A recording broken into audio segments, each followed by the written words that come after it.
Hey guys, welcome back to my channel. Thank you for clicking play on this video. I hope that everybody's doing well, and I am finally filming my birth story video. So I'm just gonna see how that goes because I have my 1 month old just sleeping next to me. She will probably wake up at some point while I'm filming, so I'm just gonna try to manage the best that I can. Mom life. So today's video is gonna be all about my birth story. If you haven't already, check out my birth vlog video. I hope if you guys watched it already, I hope that you enjoyed it. If you haven't, don't forget to click, watch it, give it a like, share it with someone who might enjoy it. Okay, so I have my notes here, so I'm just gonna be checking on them from time to time just to make sure that I don't forget anything, and that I'm gonna try to make this video as short as possible. There is a lot that I want to share with you, obviously, but we just want to make sure that the video is not too long and that it's as informative as possible. Okay, so if you follow me on Instagram, then if you have been following me, then you know that I have experienced some complications, or let's say special circumstances during my pregnancy, starting at the when I was halfway there. So I experienced what they called nephrotic syndrome. I know that I've shared a lot about my journey, but I haven't been really specific about the complications that I've had. So I just want to start the video by explaining what I went through. So basically, I experienced nephrotic syndrome, and the thing is that back in 2012, in 2011, I was diagnosed with lupus, and then in 2012, my kidneys were affected by the lupus. Fortunately enough, I was able to get it under control because I was put under medicine at that time, and then a few years later, through lifestyle changes, I was able to, get to a good place. There was still some damage that had been done in 2012, even if right now it was under control, which means that I had some protein that was leaking still through my kidneys. So how can I explain it? I'm not a doctor, so I'm gonna try to explain it the best way that I can, so everybody can understand. So normally, a healthy normal kidney doesn't really let anything pass through. Let's say that it has just little holes just like that, but when you have some sort of damage in your kidneys, instead of being like this, the holes are like this. So a lot of things are passing through, like protein, etc. So once you get a lot of protein leaking through your kidneys, that's when it can create some issues. So before getting pregnant, I still had some protein leaking. So as I was saying, just right before I got pregnant, the protein leaking through my kidneys was still there, but it was very minimal, and it was almost in the normal range. So through the changes, sorry about the noise, just some clothes being washed behind me. So it was almost in the normal range. So through the lifestyle changes, it got better, less and less and less, and the normal shouldn't be more than 100, but I don't remember the unit, but let's say the normal is 20 to 100, and I was at 200, which was almost normal. But then after the first half of my pregnancy, I started realizing that my feet and ankle were swelling, and it was kind of early because I was only about 20 weeks pregnant, so it was kind of early. So we did a bunch of tests, and we realized that I had a massive amount of protein leaking through my urine, and it got worse and worse and worse. So I told you that the normal was between 20 and 200, and at the point where it got out of control, it was almost at 5,000. So basically, because of the protein that was leaking through my my kidneys, the massive amount of protein I had, it created a lot of water retention, because when you're releasing a lot of protein, so it's like your body's sending water to go after that. So my body was basically swollen with water. So I had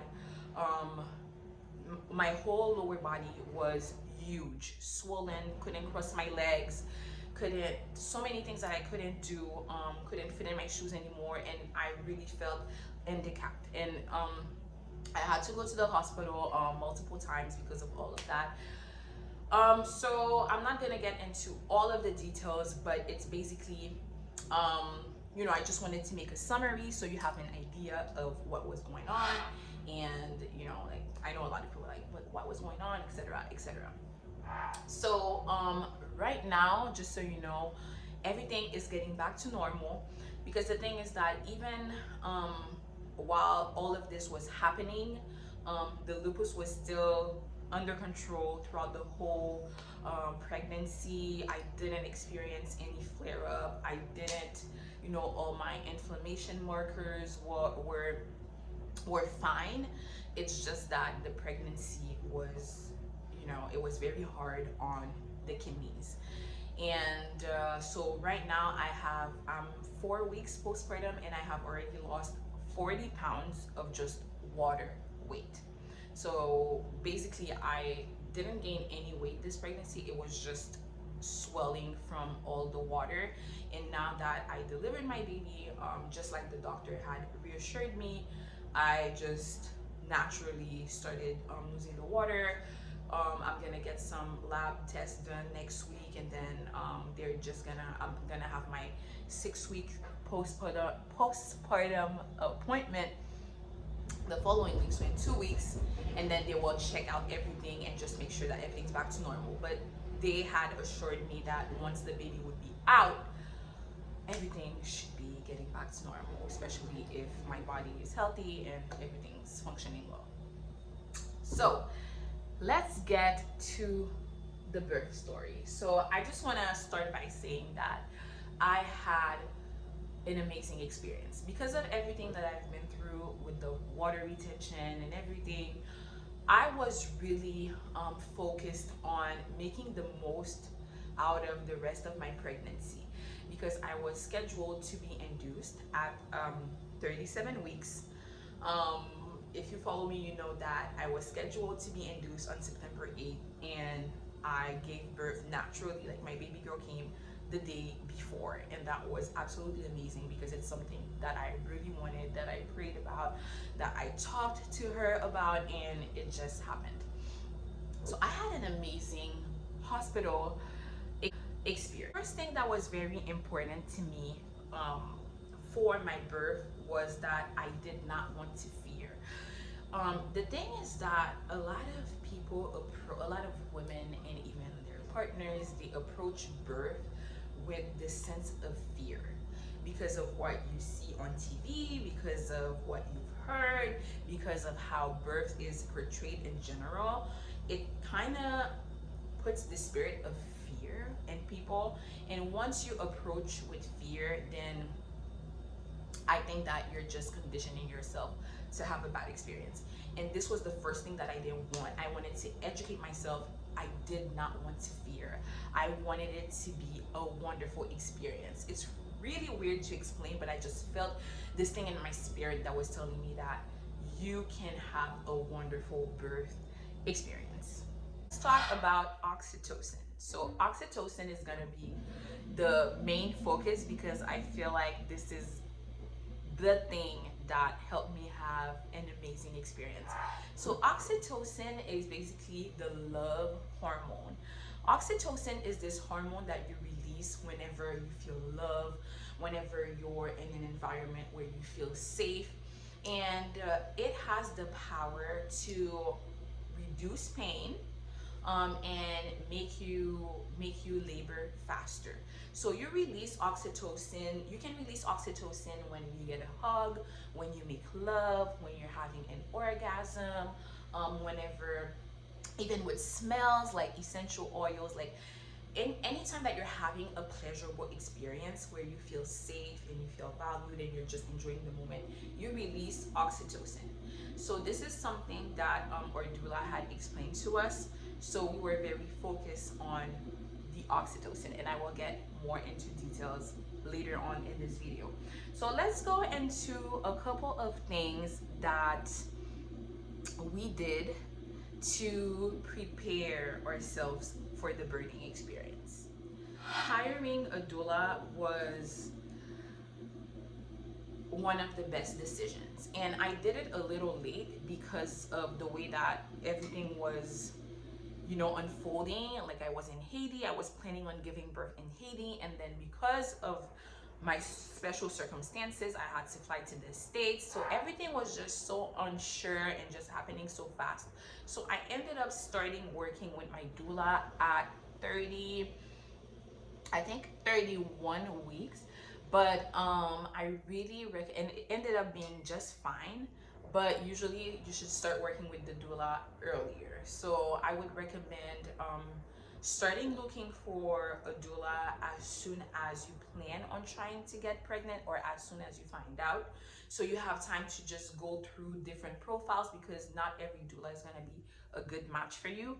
And then I think that you could start working with a doula at 16 or 17 weeks.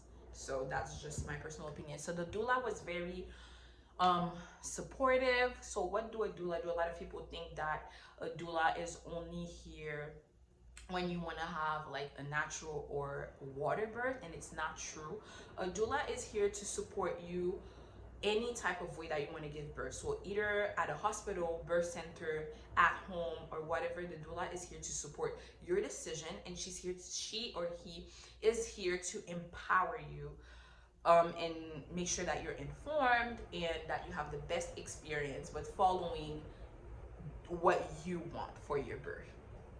The second thing is that I wrote a birth plan. Again, it's thanks to my doula that we learned about like the birth plan. The birth plan is really simple. It's nothing complicated, and of course you have to be flexible when you have your birth plan, because not everything goes as planned. But it's just like a sheet that you share with your doctor, you share with your OB or whoever is going to be in the delivery room. You make sure that you fill it with your partner. It's just something that tells the whole team what you want and what you envision, what you prefer for your birth. So it looks like that. I'm going to put it here. So it's really like a simple sheet that covers things like, do you want an epidural, or you're going to ask for it? Like, do you want the doctors to just give it to you, or you're going to ask for it if you feel like you need it, or you really don't want an epidural? Do you prefer the lights to be bright, or would you like, you know, the room to be like more quiet? You know, it's just like little details that might seem simple, but that will go a long way. And it's very important to make sure that your partner is also aware of the things that are on your birth plan, because while you are giving birth, you are gonna, at some point you're gonna be out of it, like, because the pain is gonna make you numb sometimes, or if they have to give you some medication, you can feel a little bit drowsy. You're just like, so it takes so much energy to just give birth that at some point you're not going to be fully capable to advocate for yourself. So your partner, the people who you choose to be on your birth team, have to be informed about the birth plan, so they know, like, as soon as something is not right or a decision has to be made, like, they can advocate for you and be that person for you. The other thing is that I got an exercise ball before giving birth. So I got an exercise ball, and I started I started doing exercises as soon as I hired my doula, because she recommended it. So it basically helps, getting an exercise ball and making these little exercises will help your cervix soften, and it is basically going to help the process be easier for you when you will give birth. The other thing is that I did hypnobirthing. Hypnobirthing has been an amazing experience. So at some point I started doing it every morning. thirsty. As soon as I woke up, I did the hypnobirthing. I'm gonna try to find some of the ones that I really liked. Oh, the ones that some of the ones that I really liked were from Bridget Tyler. She is amazing. She has tons of amazing videos. So I'm gonna put some of the ones that I preferred here so you can check them out. This is amazing. Hypnobirthing is basically to calm your mind and basically prepare your mind for birth. It helps you approach it with a open mind, positive attitude, and basically not with a spirit of fear. So listening to hypnobirthing every morning relaxed my body. I felt like my body was prepared. I felt like I was empowered, and it just made me really look forward to giving birth. This brings me to my other point. I watched very informative videos. So a lot of people, they're like, you know, you don't want to get too much information. You want to watch videos that are empowering and that are straight to the point. So basically, I watched Bridget Tyler's videos. I think she's the one that I watch the most. I watch videos about orgasmic birth, how to have a pleasurable birth. I watch videos about, you know, just very informative. And that taught me about the different medications, like the process of birthing, the different stages, and all of that good stuff. The other thing is that I did a perineal massage. So basically, it's a massage for your vagina. So it's between your clit and your anus. So that part, you just use your thumb or two fingers, and you use some type of oil. It could be coconut oil, extra virgin olive oil, sweet almond oil. I personally use sweet almond, and you just massage. So basically, it helps the skin down there to stretch out and to be basically prepared for the process of, you know, stretching that's gonna happen when you give birth. The other thing is that I got massages. I got prenatal massages, and it really helped just relaxing my body and be in a positive state of mind. So I would really recommend, like, if you can do it, to get massages. I know that some people, especially people who are not used to self-care, they are very hesitant when it comes to getting massages or taking time for themselves, but it's really something that I would really recommend you to do. The more relaxed you can be in the weeks before giving birth, the more prepared your body will be for the experience. The other thing that I did was to drink raspberry leaf tea. And there's no, I don't pretend to have any solid scientific proof, but raspberry leaf tea apparently has been known for decades to help soften your cervix. So I started drinking that, I think, at my 34th week. I started drinking that almost every day. And then the last thing was to go on a baby moon. And going on a baby moon because of the sex, of course, and just to have a wonderful time with my husband and release that oxytocin. So in general, people go on their baby moon at like 30 weeks, or even like 29. 30 to 32 weeks is usually the time where people will choose to go on the baby moon.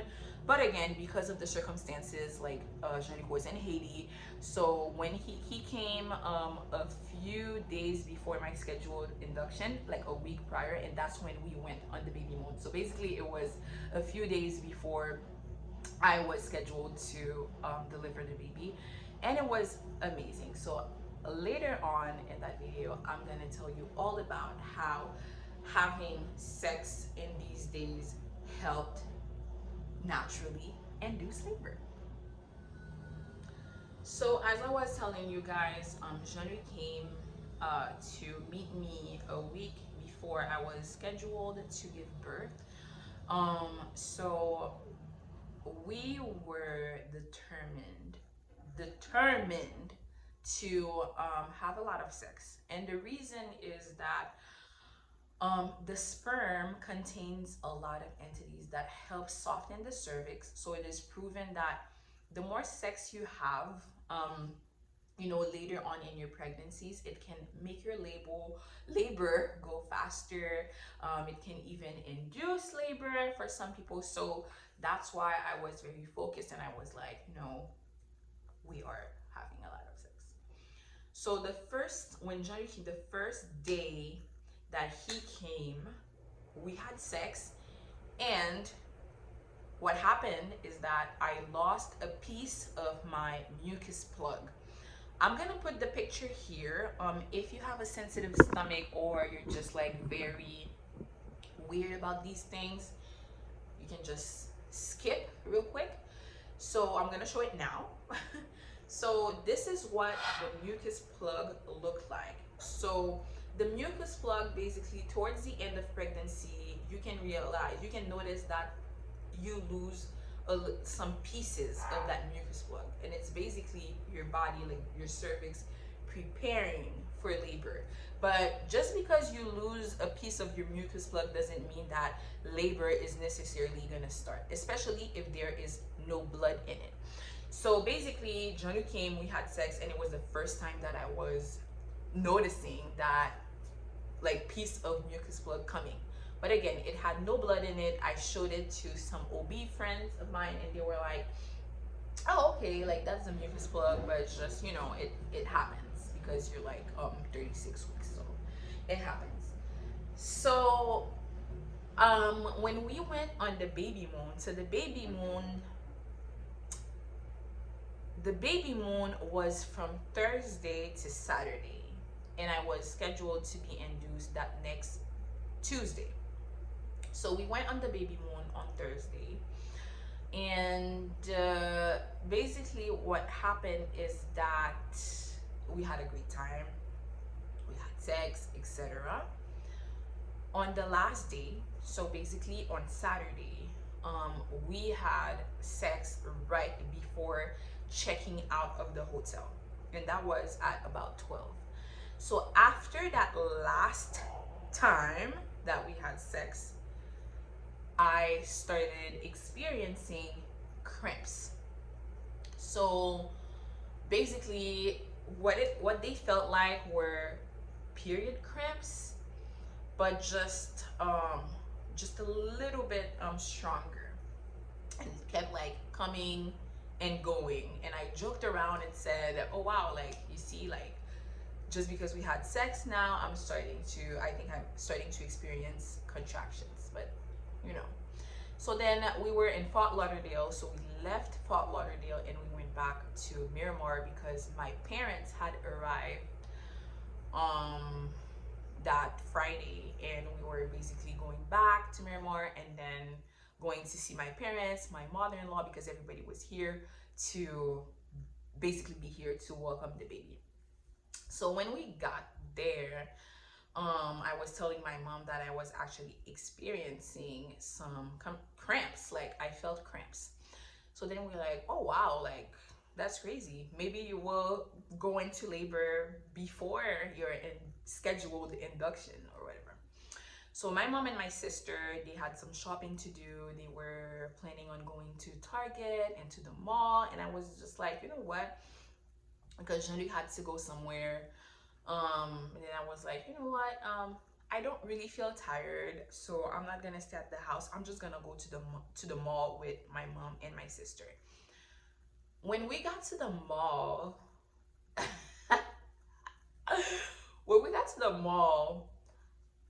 I just felt, and I have to mention that before leaving the hotel, like I was vlogging. By the way, you should check out the baby moon vlog. I'm gonna put it here and link it in the description so you can catch up if you haven't already.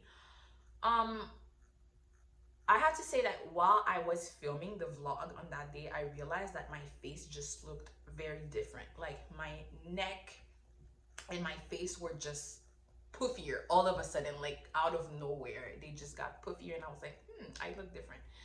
You know how pregnant women tend to say that once you're about to give birth, like there's just something about your face. But anyways, fast forward, we are at the mall. I literally had to stop every 5 minutes or less. You know, it's like I was walking and I felt like very heavy. It's really weird to explain. I felt really weird and I was like, Mom, Steph, stop. And I was basically just like holding my waist and I was like,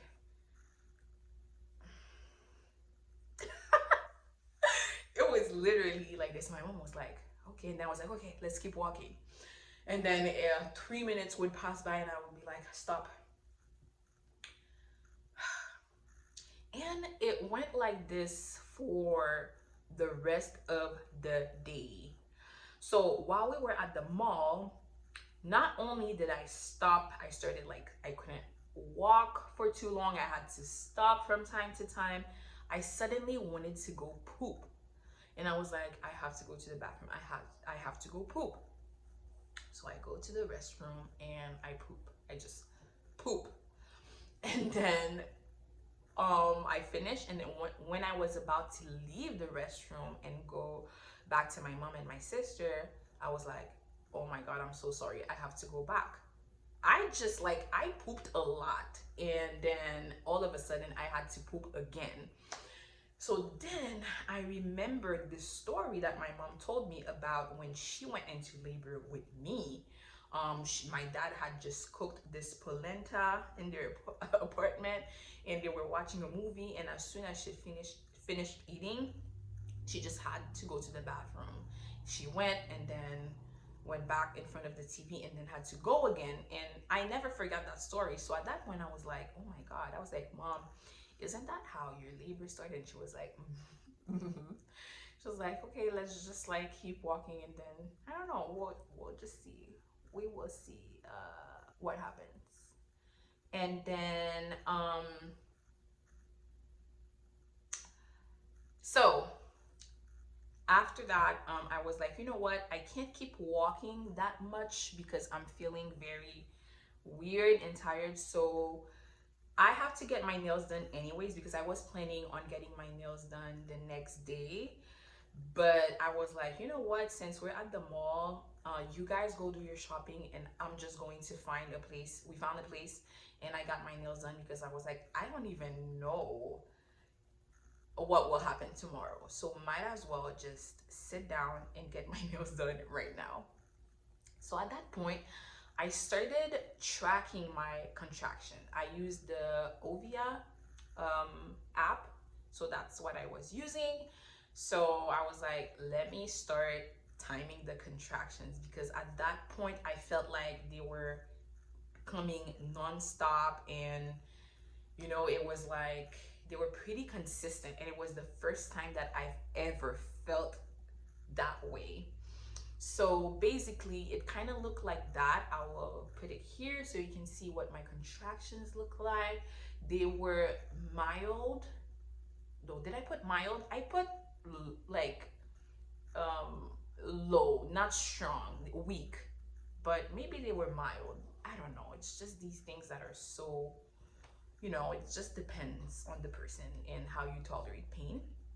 And they were lasting close to a minute, like between 40 seconds and 1 minute. And they were about 4, 5, 6 minutes apart. So that night, I was like, oh my God, I think that maybe I might be going into labor. I'm not sure. So that night, Jonathan and I, we just went back to, we were staying at my sister's apartment. So we went back there. And so I just slept. And the next morning, I didn't feel like, the next morning was on Sunday. I didn't feel the contractions anymore. After a good night of sleep, I took a hot shower and then I went to bed. I didn't feel the contractions anymore. But that morning, when I went to pee, I, wiped myself down there, and I had a long piece of the mucus plug with blood on it. So that's what they call the bloody show. So as I was telling you, when you lose pieces of your mucus plug, it doesn't mean that the labor is gonna start. But once you get the bloody show and you get the mucus plug with blood, it might mean that labor might be starting soon or in the next 48 hours. So I sent the picture, always take pictures of my mucus plug. I sent the picture to my OB in Haiti and a OB friend of mine, and they were like, yep, it's the bloody show. So my OB in Haiti was like, okay, so labor might start tonight, later today, or tomorrow. So it's like, oh my God. But I wasn't having any more contractions. So we were just like, okay, let's just make sure that my hospital bag is ready. That, you know, let's just like take it slow during the day. So there is this Vietnamese restaurant that's close to my sister's apartment that we really like. So we went there. I, you know, finished my bag. We ate, washed baby's clothes. I was just like taking it slow and keeping myself busy. So after we ate, we went back to Miramar to see our family and stuff. And I was telling them that,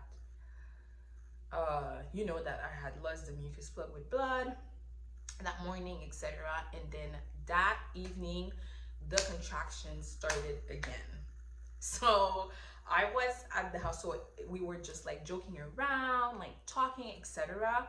And each time I had to like make them stop talking so I could just breathe. I was just basically breathing through the contractions. And then it was getting late, and then I did different things. I was bouncing on the ball, and my mom was like, I think it's happening tonight because the way I see you, because I was just like, basically I would be fine, and then I would be like, stop.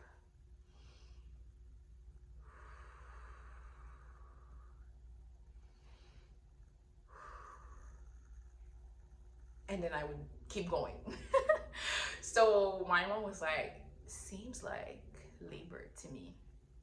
So basically they were like, you guys should stay here because you know, like, why do you, it's already getting late, like why are you going back to the apartment? You should just sleep here, because I don't know, it seems like Sophie might go into labor tonight.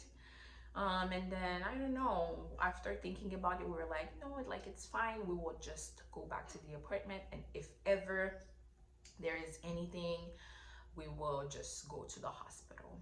And we did get back to the apartment, but my contractions were not only getting stronger, but I was tracking them and they were exactly 3 minutes apart. That was the most mind-blowing thing for me. How could, I'm not talking like 3 minutes and 12 seconds, 3 minutes contraction, and 3 minutes later another contraction. So let's say it was 9:20, so 9:20, 9:23, 9:26. I was like, oh my God, they are 3 minutes apart. So once we got to the apartment, it was not stopping. So I was like, okay, let me just call triage. So we called triage and we explained that I had lost my mucus plug. We had called triage earlier that day to say that I had lost the mucus plug, but that the contraction had stopped, and they said just to chill during the day, and then if they got stronger. So there's the 5-1-1 rule. It's like getting the contractions every 5 minutes, lasting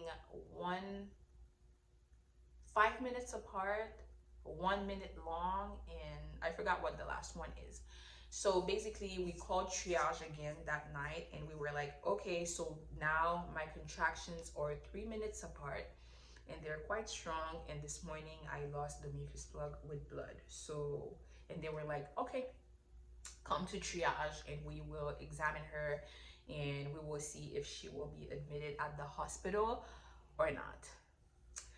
So it was about 10:30, so we headed to the hospital. I think I arrived there at 11 something, like 11 something, and then I went to triage, and literally I arrived in triage, and then I was in front of the triage door and I had to stop. So I was like holding the wall like this and just like breathing. They're like, "Do you want us to get your wheelchair?" I was like, "No, I'm fine." So the contraction passed and I kept walking. So then, you know, just I had some papers to sign or whatever, and then they made me go in that room, change, pee in a little cup, monitored me to just monitor the contractions and to see if I actually was having contractions, etc., etc. So, if you watch my birth vlog, like you will see that little clip where I was like, okay, I'm officially in triage, they're tracking the contractions, and I was indeed having contractions, regular contractions. And then a midwife, she came in and I'm just going really fast right now, she checked me and I was 4 centimeters dilated. So she was like, "Oh, you're 4 centimeters dilated and I can feel the baby's head. I actually touched the baby's head. So you are getting admitted." And at that moment, as soon as she said that, I looked at the clock and it was midnight. Like, so it was like 11 something when they were checking me, etc. And as soon as she said, "It's happening, like we are going to admit you," it was midnight. And it went from September 6th to September 7th. And at that moment, the Holy Spirit spoke to my heart and said, 7 is the number of completion. So what I started, I will finish. And I just felt so much joy at that moment. So Jean-Luc was in the parking just waiting for my signal because we didn't know if I would be admitted to the hospital or not. So he was just waiting with all the stuff in the car. And I was like, "Oh my God, it's happening. We are giving birth today," or I don't know what. So I was like, wow, how crazy was it that it was happening that way. And I was scheduled for induction on Tuesday, and you know, it just unfolded so naturally. So we were admitted in the room. So as you can see in my birth vlog, so we just made sure that oxytocin was flooding in that room. So I had the little lights, I had essential oils in the diffuser, I had my affirmation cards, and I can make another video about everything, all the essentials, but I put everything on my Amazon storefront, so I will link it in the description. So it's gonna be everything that I think you need to make your birthing space as calm and pleasurable as possible. So you can purchase the items from there. So it will give me some money as well. So it will just be like a little tip to say thank you for the recommendations and support the videos. Um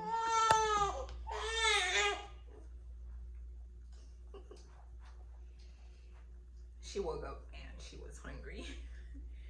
So basically we made sure that the oxytocin was flowing in that room. So yeah, so you will be able to find all the items in the link that I will put in the description, so you can use some of these items to make sure that you have a wonderful experience as well.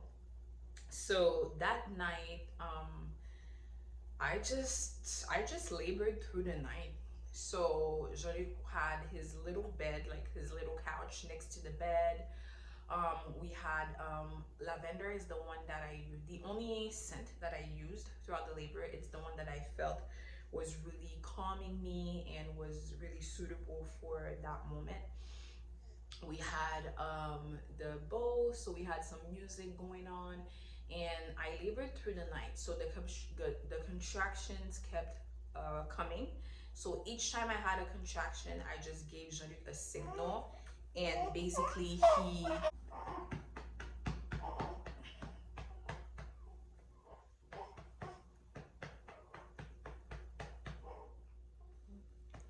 so I basically labored through the whole night. So every time I was having a contraction, I would give Jean-Luc a signal, and then he would press the back, my lower back. He would press the lower part of my back, and basically that would help me make it through the contraction. So it lasted all night. Basically, it was just falling asleep and then waking up, getting the lower back pressure, falling asleep again, contractions waking me up. So it went like that for the night. So the next morning, the contractions just kept going and kept getting stronger. And at that point, I was only almost 5 centimeters dilated, and I was not even 5 centimeters.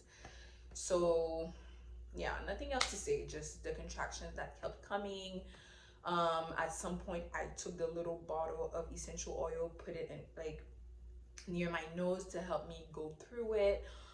I had my cards just laid on the table next to me. We had the music playing, but it was definitely getting stronger. They asked me if I wanted the epidural, and on my birth plan, it said that I would ask if I needed it. I am not against epidural. I am not, I'm just like, you do whatever feels right for you on the moment. And at that point, I felt like I was able to manage still. So yeah, so basically I wanted to wait a little bit. The nurses, they were so nice. We had that nurse called Crystal that was here in the morning, and she was awesome. She was amazing. And at some point that morning, I said that I wanted to poop. So that's actually a funny part of the story. So you know that usually when a woman giving birth says that she wants to poop, it means that the baby's coming out, because you literally feel like you need to go to the bathroom like you need to poop right now. So they were like, oh my God, she needs to poop. So we have to wait for the doctors to come. But I was like, I really just needed to poop. Like the baby was not coming out or anything. But they were like, oh my God, we can't take that responsibility if a doctor is not here, because if the baby's coming out, we need to make sure that the doctor is here. And I was like, I need to poop right now, or I'm gonna poop on this bed right now. And like, you need to hold it. I'm like, I can't. Like, give me that little thing, it's like that little plastic thing where they put ice or where they bring stuff in the room. And then I was like, give it to me now, or I'm gonna poop on the bed. And then they put it under my butt, and I started pooping. Like, and then they looked at each other and like, yep, she just needed to poop. So fast forward, contractions still, but then what happened is that my blood pressure started getting very elevated. And that's also something that they had been monitoring throughout the whole, like since my complications started, they monitored the blood pressure, because they were like, with everything that's going on and that you're dealing with, it puts you at risk for pre-eclampsia. So it's really something that they warned me about, that it's something that would be a possibility towards the end of the pregnancy. And because of the strain that the labor puts on the body, my blood pressure started going up. So at some point that morning, they told me, your blood pressure is really up. I think the highest was 177 over 100 or 110, which is really high. So they were like, okay, you are starting to developing pre-eclampsia. So we have to, accelerate things. We have to get things moving a little bit faster. So they're like, if you're not, if your water doesn't break soon, we will have to break your water. And I had heard many stories about women who said that once they break your water themselves, once they do that, the contractions start getting so strong and it's so painful. So I'm like, okay, if they're gonna break my water themselves, then I want the epidural. So at that point, they were like, okay, so we're gonna call the anesthesiologist and give you the epidural. At that point, the contractions were strong. Like, I had to hold the bed every time a contraction came and just like hold on to something. It was painful, but I still felt like I was managing. even though it was very painful.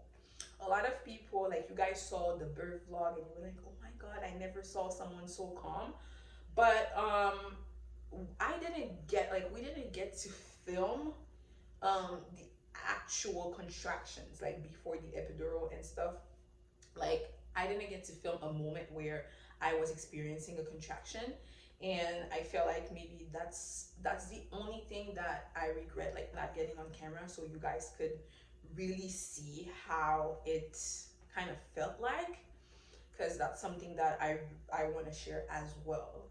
You know, it's like, yes, I was managing, yes, I felt empowered and I had the tools, but it was painful. So when I got the epidural, Jean-Luc had to go out of the room because they don't want anybody in the room while you get the epidural. And what was hard is that I had to stay still while the contractions were coming, and they were so strong.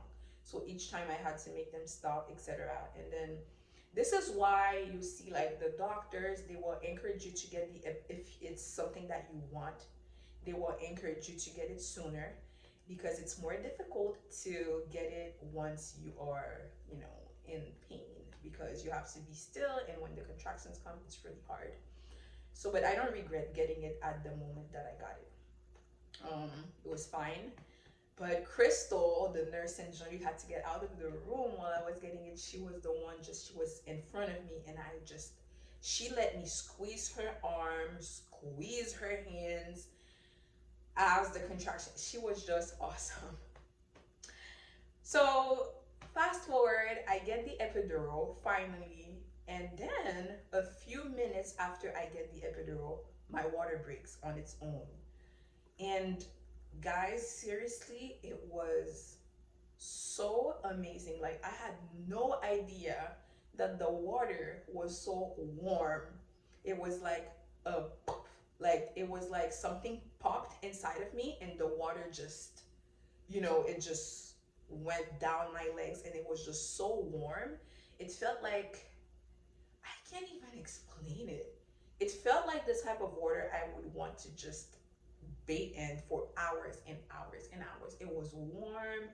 It was like, oh, I really don't know how to explain it. But I think it was one of my favorite parts of delivery. So after my water broke, they were like, okay, awesome. So we're just gonna check you again. And then they checked me, I think maybe after 1 hour almost after my water broke. I'm not sure. Like, I don't really remember, like, I don't have a good notion of time. You know, it was just, I was just so out of it. And so basically, after my water broke, they checked me, and I was 7 centimeters dilated, or no, I was 9 centimeters dilated. So they were like, okay, so we're gonna wait 1 hour, about an hour to an hour and a half, and then it's gonna be time to push. So the most amazing thing, Aita, who is the coolest doctor ever. So we've been following each other on social media for years. We've met a couple of times, and it's just like, you know, these people that you just naturally click with, because we both love traveling, and, you know, we just always click. And she works at that hospital, but she always only works on the night shift. So she was there when I was admitted at the hospital, but then the next morning she had to leave. And she said she would come back that night, but that I would probably, like, already have delivered the baby by the time she came back. But while she was home, she texted us and she said, you know what, I told the team to let me know when you were almost ready to push, because it would be an honor for me to deliver your baby. And she came back that day to deliver the baby and stayed for her night shift. So basically, I think she didn't sleep for maybe more than 24 hours on that day, because she wanted to deliver the baby. And, you know, Aida, I just, like, have no words to thank you. And it just made the whole experience, like, so much more magical. So after that, they also gave me some Pitocin and magnesium. The magnesium was for the blood pressure. So once my blood pressure started going up, they gave me the magnesium, and the magnesium made me very, like, I felt high and lethargic, etc. and then the Pitocin to get the labor, go faster. So fast forward, like everything went super quickly, and then it was time to push. So you can watch that in the birth vlog. So pushing was great. Like I just pushed. Um, it took me an hour to push, and the only reason it took that long was because little Missy here, she came out. Normally they come out like facing the floor, their head facing the floor. She came out like that, like facing everybody, like facing the ceiling. So then they realized that that's why it took that long, because I was pushing great, everything was, great. So that's why it took a little bit longer. And then she was out. So when it was time to push, the first song that we played was Push It. So that was Jodic's idea, and it was just so amazing, like the whole experience. Like we were dancing in the room with the nurses, like everybody just loved the vibe, and it was just such an enjoyable experience. And then after that, of course, like we played different songs that I had chosen. So basically, they always they recommend that if you get a doula or a midwife that really is in tune with what it takes to have a pleasurable birth, they will tell you that the golden rule is that the same environment that created the baby is the one that you want to create when you deliver the baby. So that's why I played the song that I walked into at our wedding. It's just like things that reminded us of our love for each other and everything. So we just made sure that we created that environment through the music that we picked. So Lily, Anne Elizabeth, she was born at 1:58 p.m. She came out like screaming, white as snow. She was so white when she came out. But that will be for another video. Like she came out not only super white, and she had the cone head. So I will make a video with Jean-Luc to tell you guys all about that hilarious moment where Jean-Luc thought that his daughter's head was deformed for life.